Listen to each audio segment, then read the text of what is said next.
అందరూ నిన్ను వదిలిపెట్టేసిన పరిస్థితుల్లో అందరూ నిన్ను అర్థం చేసుకోవట్లేదు. నువ్వు ఏ మాట అంటే ఆ మాటను తప్పుగా తీసుకుని వక్రీకరించి నిన్ను కార్నర్ చేసి ప్రతి ఒక్కరు నిన్ను ఇబ్బంది పెడుతున్నారా?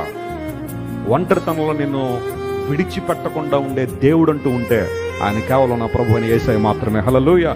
ఆయన నిన్ను పెనవేసుకునే విధానం చాలా గొప్పది. ఆయన నిన్ను హత్తుకునే విధానం చాలా గొప్పది.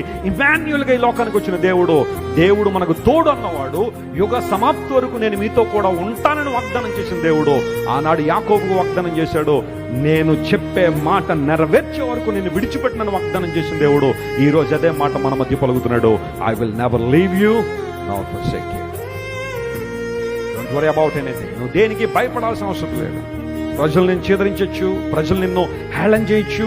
నీ భక్తిని బట్టి, నీ విశ్వాసాన్ని బట్టి, నీ యొక్క సమర్పణ జీవితాన్ని బట్టి, దేవుని కొరకు నిలబడే విధానాన్ని బట్టి బహుశా కొంతమంది నిన్ను హేళన చేయొచ్చేమో, కానీ స్టాండ్ ఫర్ గాడ్. దేవుని కోసం నిలబడి నీ జీవితంలో అద్భుతాలు జరుగుతాయి.